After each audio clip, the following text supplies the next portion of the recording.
So I'm really excited. It's been, I would say, 10 years since I've been in the classroom. Whitney and I, as you mentioned, go all the way back to UVU. I would say 15 years. And she really made a great impression on me, particularly because she was always put together. She knew her stuff. And I was like, I need to know her. I need to connect with her. And it's funny how it comes It full all circle. comes back, like, Yeah. all your connections, Yeah. you'll always run into them somewhere in your career. So thank you for the opportunity. I love being in the classroom. I'm going to have a few in my head moments. I miss it so much. I used to teach at BYU Hawaii. I used to teach at UVU.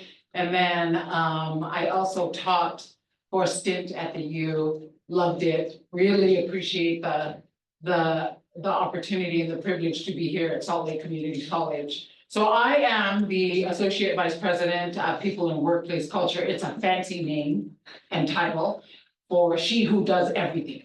Okay, really, if you boil it down, and I'm going to talk a lot about that, about how a title might get you in the door, but it doesn't really speak to the depth and breadth of what you'll need to know now. And so Whitney sort of gave me free rein to maybe talk to you about some of the things that I've learned over the years. Special kudos to Russell. Thanks for making me look good and getting connected. But I kind of want to spend the next 50 minutes talking a little bit about some of the things I've learned over my career. I'm in the process of writing a manuscript for a book where it talks about how everything I've learned from going from a custodian to the CHRO. I function out in my other life as the CHRO for Silicon Slopes. So some of the startup companies that are there, they reach out to me so that I consult them in the HR space. And I think about where my career has been over the last 30, 40 years. It's been incredible to learn things the hard way. So what I'd like to do is kind of preface by sharing some of the things that I've learned over the years. When I was in your shoes and at the beginning of my college experience, I thought I knew everything. I was on full scholarship. I was a 4.0 student, had not discovered voice, okay? Just came straight from the rock. And I was like, so excited about the opportunities to learn, to be independent, to begin figuring out some of the pieces that would contribute to my career journey. So I think what I'd like to do is maybe talk about some of those things that I've learned, and maybe that will help you. I want you to take note of some of the questions that you might have as we're moving through. But when I was sitting in a classroom, one of the most profound experiences I had was sitting in an auditorium. I was the only Polynesian in a room full of 88 students, and I sat at the back in the corner, in the dark, so that nobody would pay attention to me. I was completely intimidated by all the brilliant minds in that classroom. And I was set to start the undergraduate program in English. And I made it there on my own merit, but I did not feel confident. I had just come from Tonga, and I was trying to feel my way in America. And so I sat in the corner in the dark, in the back, and hoping nobody would notice me. And I remember having the professor reach out to me all the way in the back and asking me a question. I was sweating bullets. I knew the answer, but I didn't know how to make an impression and how to say it and articulate it really well. So I was like, through the whole thing. And I was so mortified by that experience and just kind of shrunk in the corner. She called me up, and she was this awesome teacher. Her name was Kathy Ward, Dr. Kathy Ward, and she never wore shoes to class. She was sort of from the hippie generation, 7 earrings, a nose ring, loved her. And she said, I want to see you after class. And what do you think I was thinking? First, I'm gonna fail. Second, I totally flubbed it. Third, she's gonna do something to me. I saw all these stories were playing in my head. After everybody had left, she said, sit. And I was like, really mortified because I had not, I didn't have any experiences in Tonga where I was the forefront or the most visible or the most articulate. And now I was being confronted by a professor. She said, I want you to know that out of the 88 students that are here, you actually have a voice, and you actually have a voice that matters. And I want you to use it. And she was pretty sassy about it too. She had some cuss words in there, but I was so impressed by the fact that has never, ever, ever left my mind. Because she saw something in me that I didn't even recognize. And so in that instance, I said, yes, I'm gonna pursue a career in English, to teach English. I wanna be able to open up worlds for students. I want them to be able to write and read and speak their dreams, all of that good stuff. But she was the one that actually started that map and started the first tack, I would say. She said, yes, you have a voice. Yes, you should be here. Yes, you deserve to be here. Love that. That was the beginning. So I decided, okay, we're gonna do that. We're gonna talk about some milestones in my career. And I think if you listen to people like Simon Sinek, Gary Vee, any of the big people, the people that have impact, even Oprah, right? If you think about and look at their journeys and what they have gone through, they all started somewhere where they weren't the top of their game.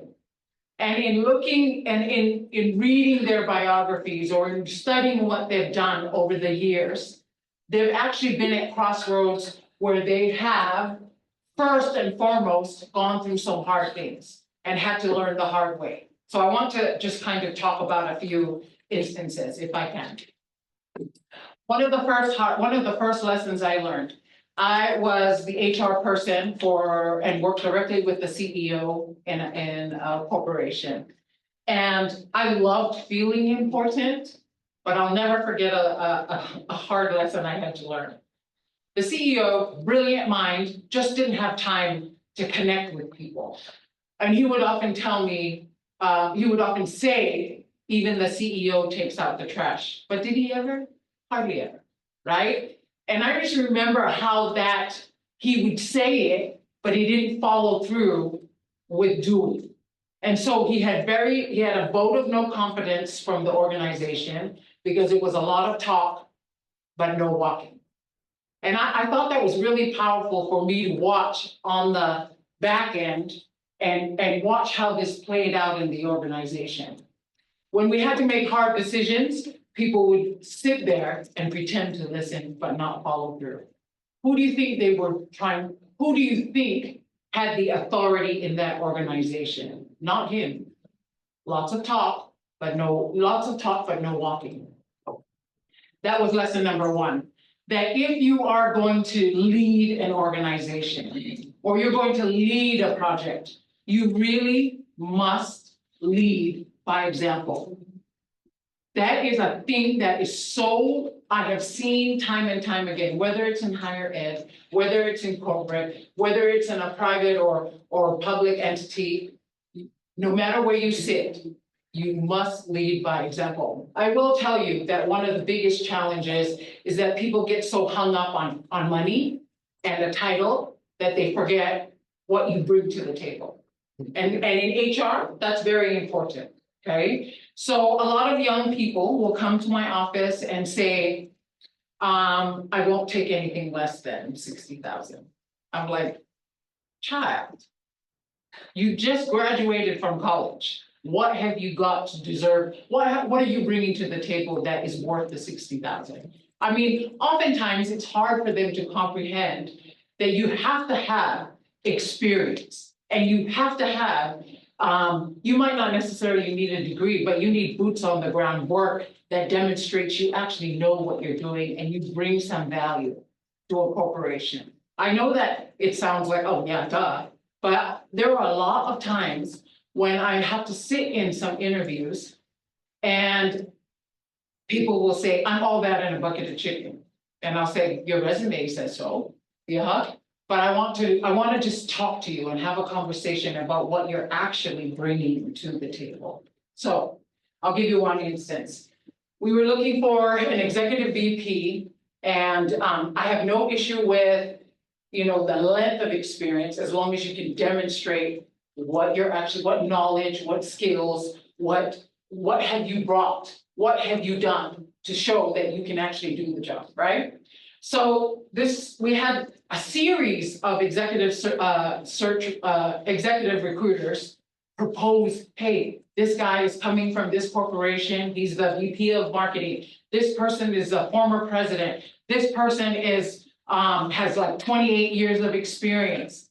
So, obviously, you want to consider what they're bringing in terms of tenure and in terms of work experience.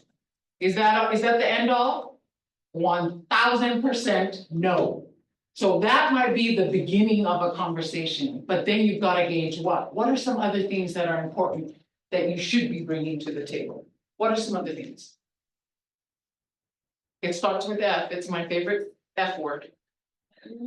Fit, okay, you must demonstrate fit with the corporation. So even though you are bringing 28 years of experience, you have a real fancy resume, if you do not fit with the culture or vibe with the executive team, that's a no-go. And we have to have the courage, I think, to be able to see that and call it out, okay? So he went through the 7 interviews, which is really dumb. You never ever go to a corporation that makes you do 7 rounds of interviews, okay? But he went through this series of vetting and interviewing and demonstrating and, for all intents and purposes, he should have been the one. Got to the last round, it was me and the CEO and this final candidate. There were 2 finalists. Got to the last round, and in that interview, he came across as, and forgive me, but I'm going to be really blunt. He really came across arrogant, like, you need me. I don't need to do anything. You're so lucky you're going to get me. The attitude came out in everything he said and everything he presented. Versus an unseasoned, would probably do the job, humble, clear about the direction and growth, wanting to be taught and can learn. We're measuring 2 candidates, okay? The salary was 300 grand. So you tell me, who do you think we chose? Who do you think we chose? I kind of set you up for the right answer, but who do you think we selected? The one that was humble, teachable, and could be taught. You want to know why? This person said, "This do it my way. This is how I'm going to do it." So we actually offered him the opportunity to grow with some leeway to understand that he's going to need a bubble of learning, right? Rock star within 6 months, killed it, nailed it, every project completed. And he actually became the CEO after the CEO retired. The reason I'm sharing that is I cannot tell you and cannot stress, did I skip over? Sorry. I cannot tell you and cannot stress enough about the challenges that you will face as you are navigating your career, okay? There will be many no's, but did you die? There will be many rejections. That's okay. It makes you stronger. The biggest challenges I think that face the young people now is they're not willing to be the custodian. Some of the best lessons I've ever learned is as a custodian. I will tell you that. We were making $4 an hour and it was brutal. I had to get up at 4 o'clock in the morning to be a damn custodian. And people are like, there's no way, you are too bougie to be a custodian. I'm like, I got receipts, timelines, screenshots, I got it. But here are some things that I learned as a custodian. Hard work, time management. I learned about humanity because some people are disgusting, okay? But it's okay. Did you die? No. I also learned the value of a clean bathroom. And so everywhere I've gone, in every corporation, that's my non-negotiable. If I'm going to an interview, I check out their bathroom. If it's not clean, we're not doing it. And I think it's because it taught me that nobody is too good for the work that really matters. Because a lot of people are like, I got my degree, I'm ready to be CEO. The reality check is you start somewhere, get your foot in the door, and grow from there. And I think people nowadays at the top, at this level, value what you have brought by way of making your way up the ranks. Okay, that isn't always the case, and in AI now, and with the way the industries are changing, I want you to be open to working from the bottom. Because you earn respect, you gain experience, people see you, people value you, people understand your work because you have made your way through the organization. So my book is Custodian to CHRO, that's the premise, and I'm trying to show that there's value in every title and in every role. But the most important lessons I learned were not at the top, but at the very bottom. Now, can you imagine being in a corporation and you have an all hands meeting and most people will immediately kiss up to and respect and make way and space for those with the high titles, right? You want to work for an organization that values everybody despite their title. That's what I'm getting at, Sid, to be honest. When I came, I've been here 18 months, oh, actually almost 2 years, I lied, almost 2 years. And at the time, I came here because one of my good friends, who's the budget director for SLCC, said, we have a little bit of a gap and we have something that we need to fix. Are you in your fix-it mode? And I was like, oh, maybe. And at the time, I had an offer from Goldman Sachs and Zion Bancorp to be their CPO. And, the salary at SLCC, you're doing it for love. Let me just be clear, okay? But the salary at Goldman Sachs is triple what I make here. But here's the situation. I told the VP at the time, I said, I'm coming on board because I really want to make a difference. I meant it. I've been in positions where it's been all about the title and it's been all about the work. I need to be able to exit.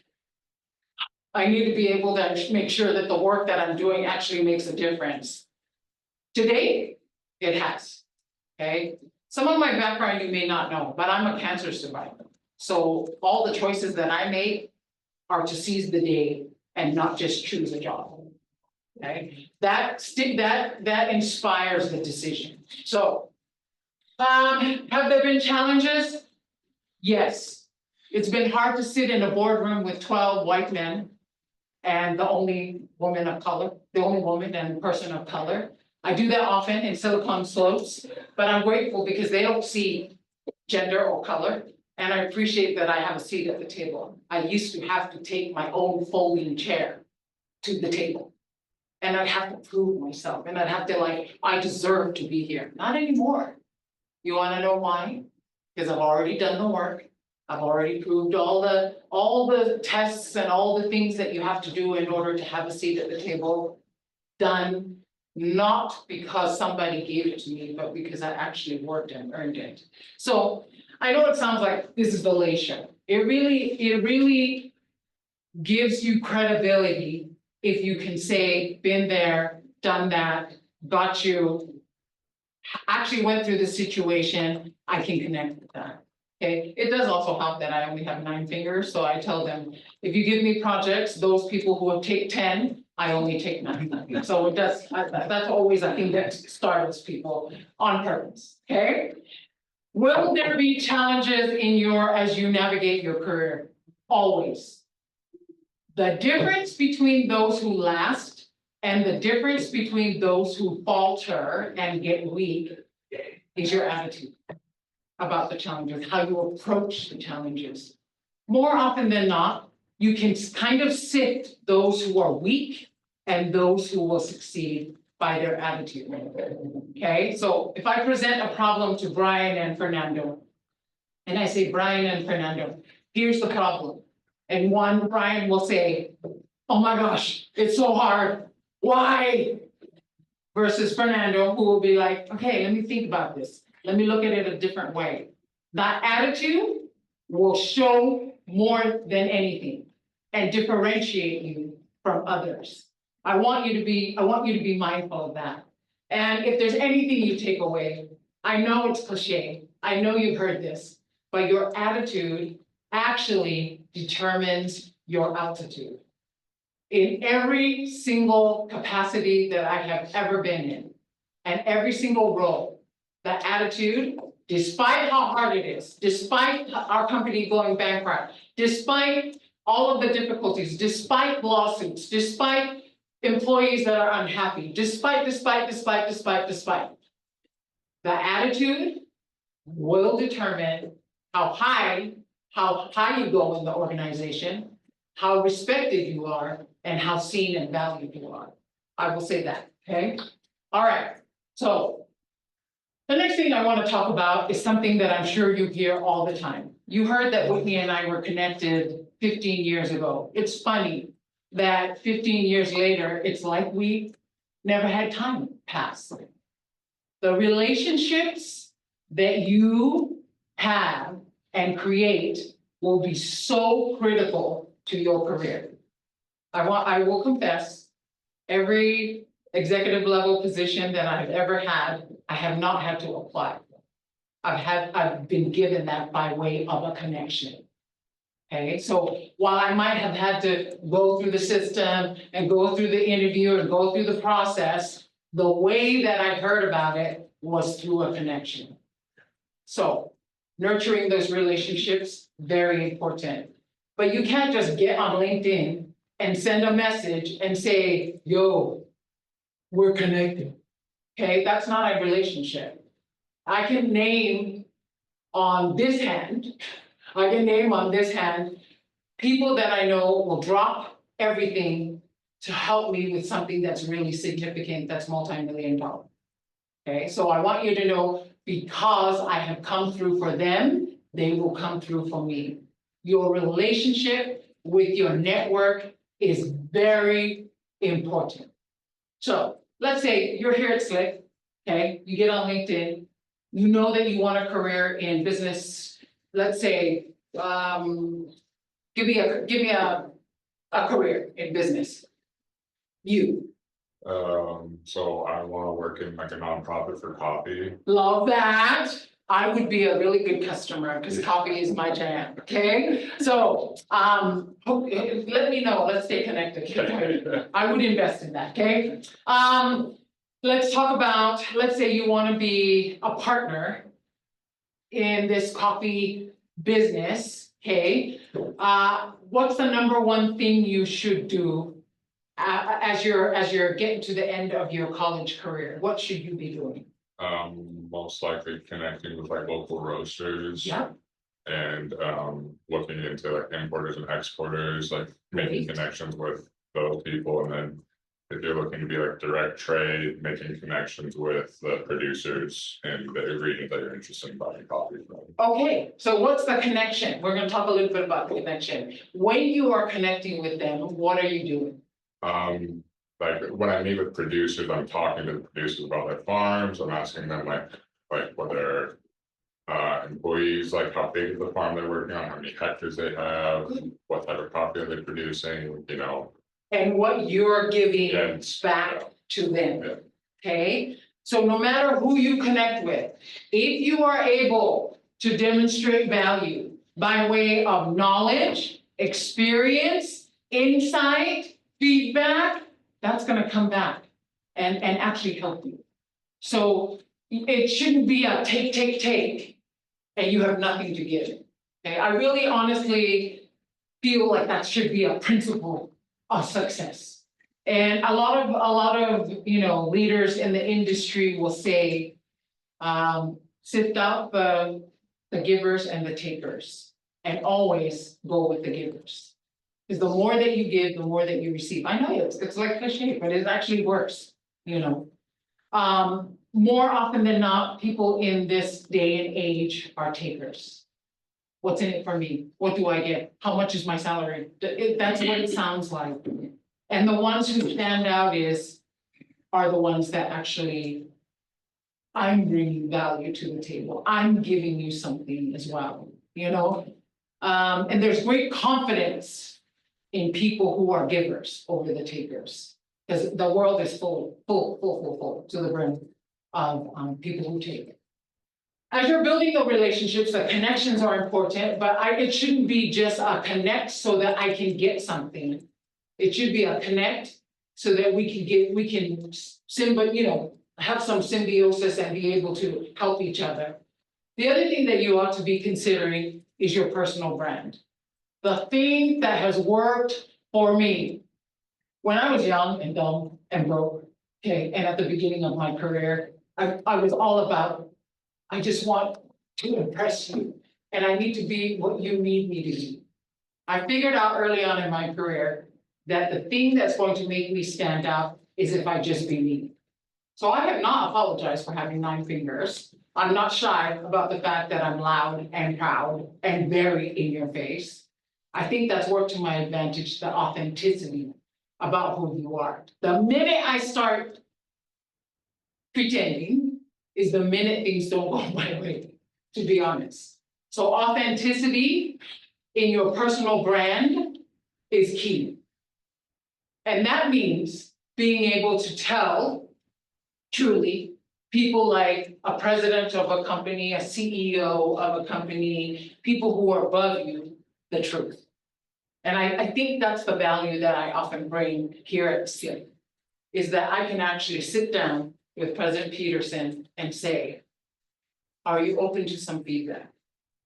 Without being, oh my gosh, he's the president of the college. You know, because he knows, not only will I not tiptoe around it, but I actually tell him something that he needs and bring value. Because he said, I'm surrounded by people that just tell me what I want to hear. I need one voice that's actually going to be authentic and be beneficial and truthful. So your personal brand, who you are, is not based on the money you make. I know a lot of people think, oh, in order for me to be seen, valued, and heard, I need to make money. No. In order for you to be seen, valued, and heard, you need to own your personal brand.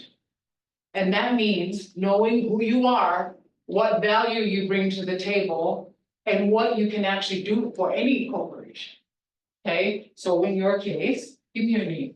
Quaid, So Quaid, in your case, right, you want to be the big dog in the coffee industry, right? sure, Know it, breathe it, connect with the right people, and not be afraid to be different or to stand out. A lot of people get timid because, like, I can't compete with Dutch Brothers. I can't compete with Starbucks. You can, because you bring something that's totally different from what they currently offer. Okay, so think about that, about your personal brand being critical to your success.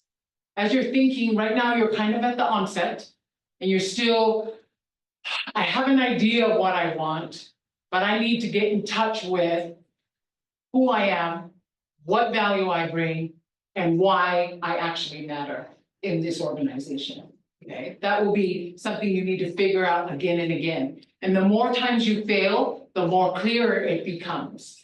I think a lot of us often are afraid to fail. So I have a daughter, she has an entrepreneur mind, and she likes to try everything, right? She has failed that many times. And I always tell her, but did you die? No. You know what it's done? It's given her energy to keep trying again and again, because guess what? Failure becomes easy. Failure is not a thing that you should be afraid of. I had to close my business. Was it the end of the world? No. In the moment, it seems. You take the emotion out, I can try again. So my daughter, who's the she's a manager over at Dutch Bros.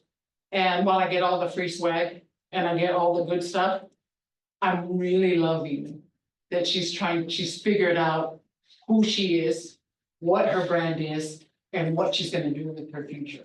I really love it. And while it doesn't make a lot of money, she's happy with what she's doing. And she goes to sleep at night knowing she's doing something that's meaningful to her. That's a big deal. Okay? And then finally, your network. Again, I cannot stress enough about how critical your network will be.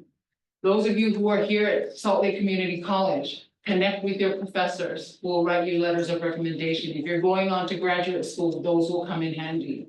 Connect with your current managers or bosses or supervisors. They're the ones that are going to speak on your behalf. Connect with people who actually motivated you to make movement. Okay, and then make sure that you stay connected. One of the things that is my pet peeve is someone will connect with me just because they want something out of this. Oh, I see you're connected to the CEO of, or the CEO of Delta, okay? I've had somebody have the nerve to say, you're connected to the CEO of Delta, can you introduce me? And I'm like, and who are you? Yeah, and who are you? And the audacity to just ask me point blank, when you really should be like, I'd like to find out a little bit of more about this. I'd like to get to know your opinion. What will be your recommendation? Again, the difference between givers and takers. A giver would be like humble about the approach. Okay, do you have time? Can I take you for a cup of coffee so we can talk about this? I really need your help. We always want to help you. We always want to be there for you, but you've got to bring something to the table too. In respect for time, in respect for knowledge share, in respect for experience, in respect for counsel and guidance. Remember, okay? All right. Relationships, your personal brand. One of the most important things that you can do when you're at the top of your game, really, is to continue learning and continue developing. I think in the HR industry, the top certification that you can get is a GPHR, and that's global HR. And I have that. It took me 7 years to get it. It's harder than my doctorate, okay? Just FYI. But being able to have that credential took a lot of learning. I failed the test. I want you to know, like, I'm not a great test taker, and I get in my head, so I'm not a good test taker. And because I know that, I have to continuously try to outsmart my brain that doesn't like tests. Okay, I took the LSAT, passed that, took the GRE, passed that, failed first the GRE, and then passed it. But did I die?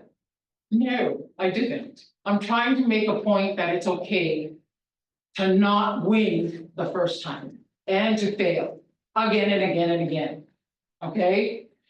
So as you're continuously learning and developing, so important that you understand it's not the end by way of title. I have been at the top of the chain, but then it gets old and you need to keep rebranding. You need to keep, keeping it fresh and making sure that you are continuously evolving. You're going to get to this point at my age where the things that you thought were really important at 24, 27 are so not the priority at 55. At 55, you want to make sure that you exit with impact. Okay? When you're 25, I just need to make that money, right? And so it's okay, there's nothing wrong with that, but the outcome at the end of that journey, really, I need to have a career that teaches me, that gives me street cred, that gives me the ability, the experiences in order for me to have impact. When I go finally, I know that I did my damnedest. And there was no gray area. Everything I gave was all in. Everything I did was all in, okay? All right, I do want to say one thing about your degree, okay? A lot of times, in order to get in the door, you really do need a degree. Okay, but that, I'm grateful that AI tools that we now use might do the initial screening based on a degree and a credential, but allow for other things that might tell the story about who you are. Okay, so that means based on your resume, based on your cover letter, you're demonstrating that you are not just your resume or your degree or your certifications or your credentials. They get you in the door. That's just the beginning. Okay, the way that you make a difference, attitude, connections, personal brand, visibility. Depends on your career. You know, my career is really people facing. I actually, to be honest, and I will confess here, I'm in HR and it's a people job, but I am not a people person. I've had to fake it and turn it on and bring it by way of career. Okay. I'd rather just be in my house. I hate people, you know, and I'd just rather be in my house and not deal with people. But because of the job and because of the career, you demonstrate and you change and you evolve into who you can be seen, to where you can be seen as a credible leader. Okay? Don't stop learning. Don't stop looking for opportunities to serve. Okay? Don't just say it's not in my job description. That is like the kiss of death. It's not in my job description.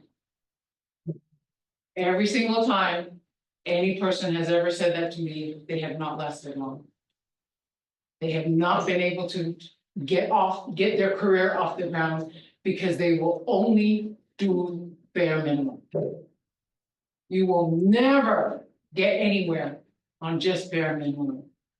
Those who shine and those who stand out are the ones that are not afraid to be all in and to do much more than what is required.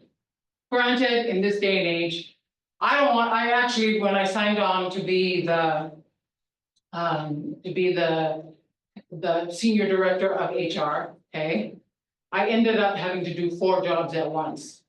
Not once did I have to go to the table and ask for compensation. Okay, I want you to know. And it was on purpose, strategic, okay? I can wear 4 hats, but when it comes time to talk money, you better remember the 4 hats that I wore. Every single time that I've had to deal in money, I have had no hesitation to say, I'm coming to the table, here's my number, you know I deserve it, bring it. And you wanna know why? Because I didn't whine about every single, that is not in my job description. I don't want to do that. I think I should be compensated for that one extra thing that you put on my table. Don't be afraid to go above and beyond and to be all in. You will be seen, you will be heard, you will be valued. Okay? All right. That's my take on continuous learning and development. Finally, I want to make a note, I want to share a note on leadership and management.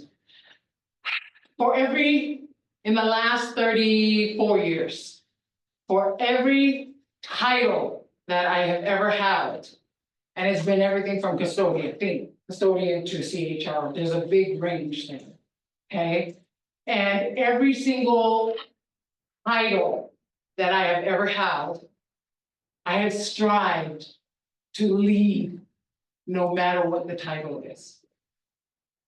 Not every leadership position, not every title will give you credibility to lead, right? Do you need a title in order to lead? 1000% no. You can be a leader no matter where you go, no matter what title you have.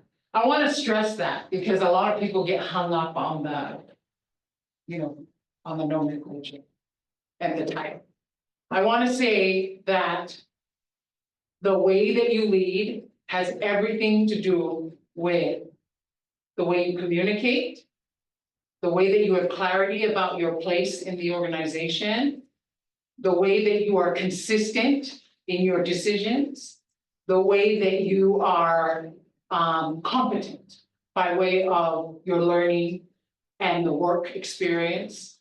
And definitely by the way that you care about your people. If you are going to be a leader in any organization, nonprofit to corporate, to higher ed, to public, private, whatever. In any position that you will have, your number one job as a leader is not to get the work done. That's basic. Your number one priority is to care about the people that you lead. Now, I'll give you an example. A year ago, my mom passed away. I was here at work and she was on hospice. I came into work to do a supervisor guidance meeting. Okay, where's my priorities, right? I came into work to do the meeting, and while I was here on campus, she passed away. I will never get over the trauma of not being there.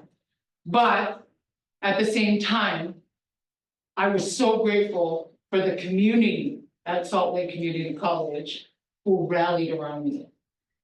Now, would they have done that if I was a jerk leader? No, they would not. Would they have come to my rescue and covered for me if I was not a good leader? Nope. And I want to demonstrate that to say that if you are going to be a leader in any capacity, in any organization, on any title, at any level, your number one job is to care for your people. You come through for them, they will come through for you. You have integrity, they will have integrity. You lead by example, they will lead by example. You have great accountability for yourself, they will have great accountability for themselves. That is how the work gets done. And a lot of CEOs and presidents and the people that I work with at the top tier, they finally figured it out. Okay, great, thanks, Whitney. So I just want to urge that as you evolve in your career and as you graduate and as you develop and as you navigate the way things will play out for your story, right? I want to just recap a couple of things. Okay, we're going to give open time for questions. Recap a couple of things. Number one, your attitude. Number two, your network. Number three, your connections. Number four, your consistency. Number five, your fearlessness of failing. Okay, I can't even tell you, like when I got laid off the first time, I applied for, I'm not exaggerating, about 3,000 jobs. And I had everything to offer. But of those 3,000 jobs, I probably got about 2,800 rejections. Hard when you're actually at the top of your game. But it's okay. You will be okay. So my urging, as you navigate your career and as you have questions about what matters most, don't be afraid to fail. Don't be afraid to connect with people. Don't be afraid to try many things. I'm so grateful for all the ways and things that I've learned over the years, because it's actually gotten me to the place that I want to and need to be. But not without failure, not without mistakes, not without considerable learning. Okay, so I want to thank Wendy for the opportunity to be here. Hopefully you have one takeaway today that you can utilize in your career. This is not just for the class. I'm hoping you actually take something that can benefit as you are looking for jobs, as you're trying to develop your career. Okay, all right, open for questions. Anybody got any questions? Comments? Yes. So what do some of the daily tasks look like at your job that you have right now? As a CHRO or as the head of HR? Head of HR. Okay, it's a lot, mostly to deal with people. So I put on a face and I get Botox, so people think I'm pleasant all the time, okay? It really is dealing with, it's conflict management on the daily. I came into work this morning at 6:15 to meet with somebody who did not want to be on the clock But it's navigating that. I'm not happy with my supervisor. So there's conflict management, right? There's also strategic oversight over the college's talent management, compensation, benefits, voter rewards, wellness, faculty structures. It's that, that's my job. That's my big umbrella, big fruit set, right? So I do something in that all day, every day. The hardest part is dealing in people, to be honest. The easy part is the work. The hardest part is navigating people's feelings and having enough emotional intelligence to say no. So a lot of people, you know, they, oh, Leigh's so nice, she's so aloha. And then when we have a hard conversation and it's a no, it's hard to reconcile. So navigating that balance between being right, compliant, true, beneficial versus just being a total idiot and not a nice person. So that's probably the hardest part. And then the other part is trying to say no to people who are hired. That's awesome. But do, okay, thanks for the question. Any other questions? Yes. Just looking back at your career, is there anything that you'd say you would change setting yourself up? Like, do you still appreciate that you got your master's and all that, or do you think experience is a little more important? Or Okay, I'll give you the real talk. Got my bachelor's degree in English, got my master's degree in public administration, and got my doctorate in education. Looking back, I probably would not have done a master's degree. I probably would have just tried to get my doctorate, and you can. People think you have to go through the steps, and most people do, because it's easier on finances. But if I could channel the aggressiveness and the planning, I probably would have gone straight to the doctorate degree, because I did know that I wanted to end up in higher ed. And the only way for you to really have street cred is a credential.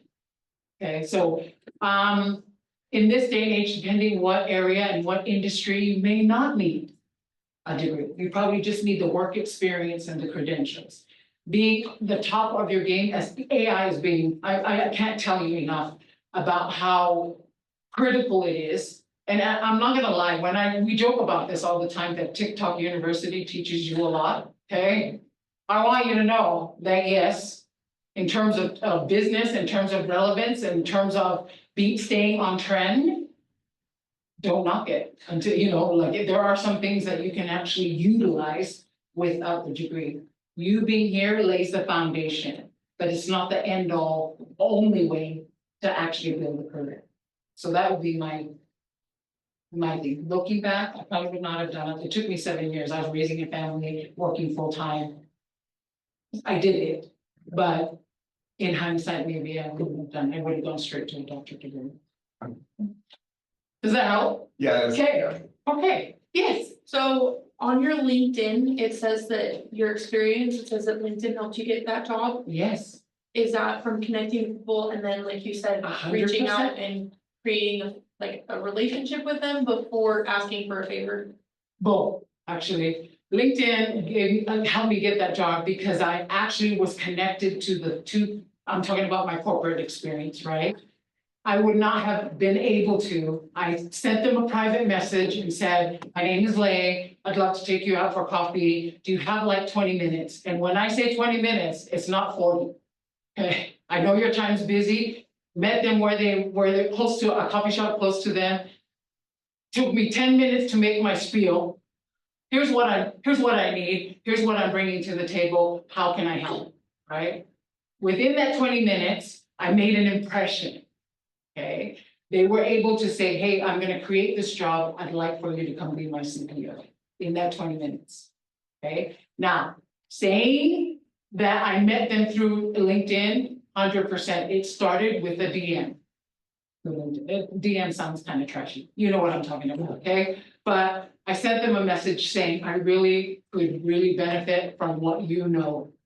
And that's all I did was just say, here's an impression. We had a follow-up meeting. We had another, another few connections. I was in the same spaces that they were in, so I helped nurture that, you know, and then it does also help that I was willing to come to a conference and to come to meetings free of charge.